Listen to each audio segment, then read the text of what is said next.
अभी ये जो हल्ला हुआ है पिछले कुछ दिनों में क्या है? मैंने बहस की थी कि चार्जशीट निरस्त है। क्यों निरस्त है? क्योंकि ईडी में लिखा है कि वो डिपार्टमेंट, वो यूनिट जो सरकारी यूनिट हो, ऑफिसर एम्पावर्ड टू, सिर्फ वही कंप्लेंट कर सकता है। अब नेशनल हेराल्ड में विचित्रता यह है कि किसी ईडी, किसी पुलिस, किसी एफआईआर में रजिस्टर नहीं हुआ था। सिर्फ सुब्रमण्यम स्वामी जी कोर्ट गए थे, उन्होंने एक प्राइवेट कंप्लेंट की थी।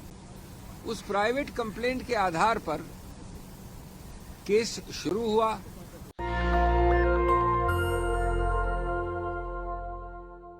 एक और इंस्टॉलमेंट आपको मिल रहा है प्रतिशोध की राजनीति, उत्पीड़न की राजनीति, धमकी की राजनीति, खास तौर से निशाना बनाने का प्रयत्न श्रीमती सोनिया गांधी, श्री राहुल गांधी और कांग्रेस पार्टी को।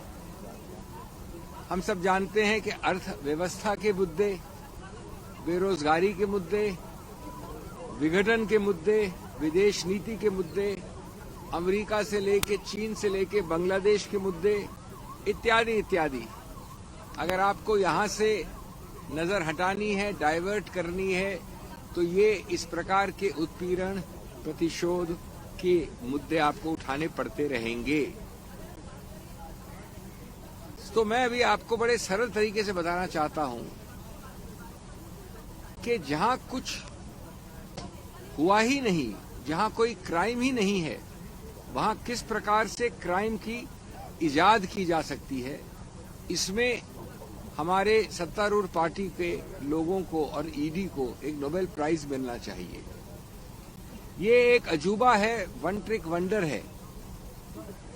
ये एक ही उदाहरण है जहां बिना एक पैसे के स्थानांतरण हुए, बिना एक मूवेबल या मूल संपत्ति इमूवेबल के स्थानांतरण हुए, जहां 1 मिलीमीटर तक किसी ने कोई फायदा नहीं उठाया, वहां एक मनी लॉन्ड्रिंग का ऑफेंस बनाया जा रहा है नेशनल हेराल्ड के विषय में।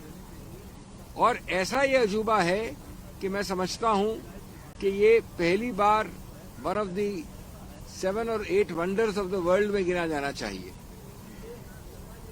एजेएल से शुरू करता हूं मैं। आप सब जानते हैं, जानी मानी पुरानी कंपनी है, 50 वर्ष से उससे भी ज्यादा एक मशाल लेके कुछ आदर्शों के लिए खड़ी है। नेशनल हेराल्ड ब्रिटेन के विदेशी रूल के समय में खड़ी थी, उसके बाद खड़ी है। और ऐसा होता है कई बार कि आदर्शवाद पे स्थापित संस्थाएं कई बार वाणिज्यिक रूप से, आर्थिक रूप से अच्छा नहीं करती हैं। यही हुआ नेशनल हेराल्ड एजेएल के साथ। इन 50, 55, 60 सालों में उस आदर्श को ऊंचा रखने के लिए, कांग्रेस के आदर्शों को, उस मशाल को जलाते हुए रहने के लिए विभिन्न समय पर एआईसीसी ने अलग अलग समयों पे 55-60 वर्षों के बीच में उसको लोन दिया एजेएल को। वो लोन एक वक्त 90 करोड़ हो गया था। एजेएल कंपनी है जो सिर्फ नेशनल हेराल्ड नहीं चलाती, लेकिन जिसके पास अचल संपत्ति है पूरे अखिल भारतीय स्तर पे। तो ये निर्णय किया गया कि कैसे इस पुरानी मशाल वाली कंपनी को आर्थिक रूप से मजबूत किया जाए।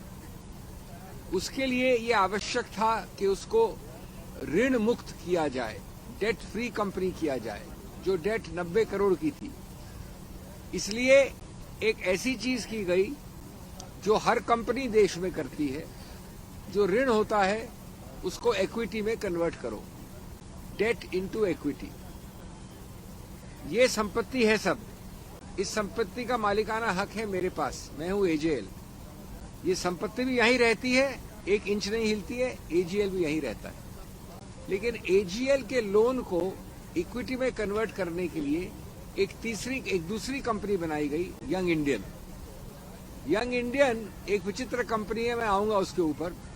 लेकिन ये जो ऋण है मेरा एजेएल का, उसको यंग इंडियन को असाइन कर दिया गया, दे दिया गया। इसका मतलब हुआ कि शेयर होल्डिंग एजेएल की अधिकतर रूप से 99% यंग इंडियन के हाथ में आ गई। कोई प्रॉपर्टी मूव नहीं किया, कोई रुपया मूव नहीं किया। एजेएल की कंट्रोलिंग कंपनी यंग इंडियन बन गई।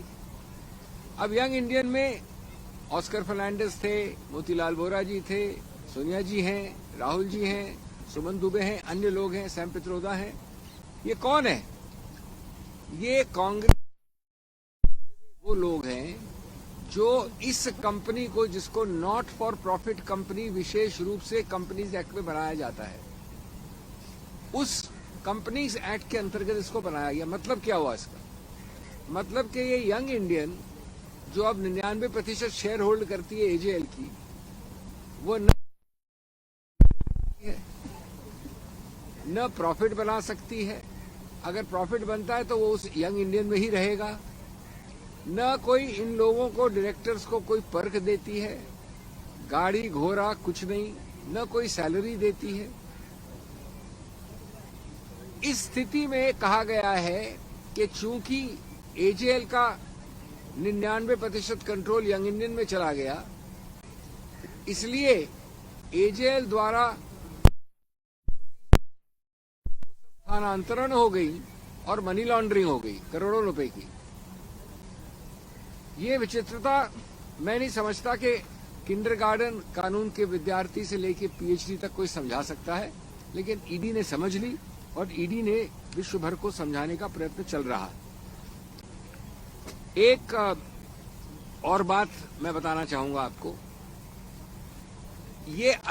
ये सब जो मैंने बोला है, ये पहले ही हो गया था। एक चार्जशीट फाइल हो गई थी। वो चार्जशीट राउस एवेन्यू के एक स्पेशल कोर्ट में लंबित है। अभी ये जो हल्ला हुआ है पिछले कुछ दिनों में, क्या है? मैंने बहस की थी कि चार्जशीट निरस्त है। क्यों निरस्त है? क्योंकि ईडी में लिखा है कि वो डिपार्टमेंट, वो यूनिट जो सरकारी यूनिट हो, ऑफिसर एम्पावर्ड टू, सिर्फ वही कंप्लेंट कर सकता है। अब नेशनल हेराल्ड में विचित्रता यह है कि किसी ईडी, किसी पुलिस, किसी एफआईआर में रजिस्टर नहीं हुआ था।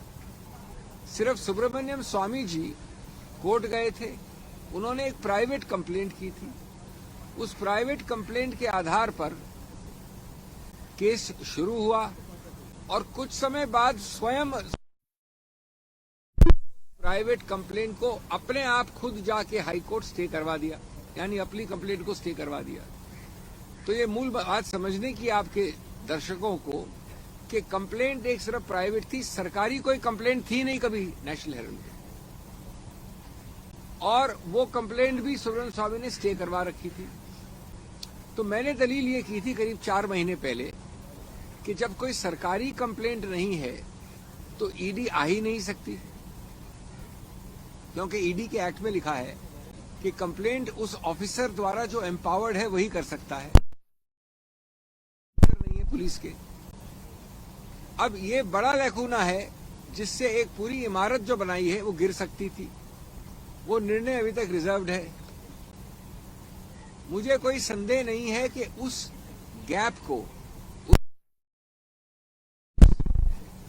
कोई प्रेडिकेट ऑफेंस और कोई एफआईआर न होने को ठीक करने के लिए ये अभी नवंबर-दिसंबर में नई एफआईआर दर्ज की गई और इसके आधार पर एक और एसीआर की जाएगी, क्योंकि आधार इसको बनाया जाएगा। इसके पहले कोई आधार नहीं था सिवाय सुब्रमण्यम स्वामी के कंप्लेंट के जो स्टेट थी। तो आप समझ रहे हैं कि जल्दबाजी में द्वेष की भावना से काम करने से कितनी महामूर्खताएं होती हैं, कितनी मजाकें होती हैं और किस प्रकार से नुकसान होता है। इसलिए मैं कहूंगा कि इसको आपको देखना चाहिए सही परिप्रेक्ष्य में।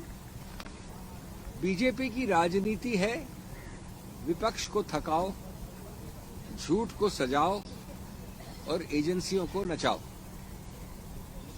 बीजेपी का नया नारा है, न सबूत न तर्क, सिर्फ टारगेट। और टारगेट हम जानते हैं कौन है। दोस्तों, न पैसा, न धोखा, न कमाई। मैंने भी बताया पैसा का स्थानांतरण नहीं हुआ, किसी ने धोखा करने की कंप्लेंट नहीं की। तो न पैसा, न धोखा, न कोई कमाई, फिर भी बीजेपी ने मनी लॉन्ड्रिंग की कहानी बनाई। ये अजीबोगरीब कहानी है, क्योंकि आपका उद्देश्य है विपक्ष को डराओ, जनता को भरमाओ और एजेंसियों को दौड़ाओ, और जहां नींव नहीं वहां इमारत कैसे खड़ी होगी। कोई प्रेडिकेट ऑफेंस नहीं, कोई एफआईआर नहीं। इसलिए एक और मूर्खता का प्रयत्न किया जा रहा है, ये अभी वाली एफआईआर फाइल करके। इसमें अलग अलग खामियां क्या होंगी वो आपको बाद में मालूम पड़ेंगी कोर्ट कचहरी में, लेकिन आज ये है। लेकिन मैं एक बात से खत्म करना चाहता हूं। नेशनल दस्तक की आपसे गुजारिश है कि अगर इसको बचाना चाहते हैं तो नेशनल दस्तक को सब्सक्राइब करने के लिए रेड कलर के सब्सक्राइब बटन को दबाएं, फिर बेल आइकन की घंटी दबाएं। नेशनल दस्तक को बचाने के लिए बहुत जरूरी है कि हर खबर को शेयर करें, लाइक करें, कमेंट जरूर करें।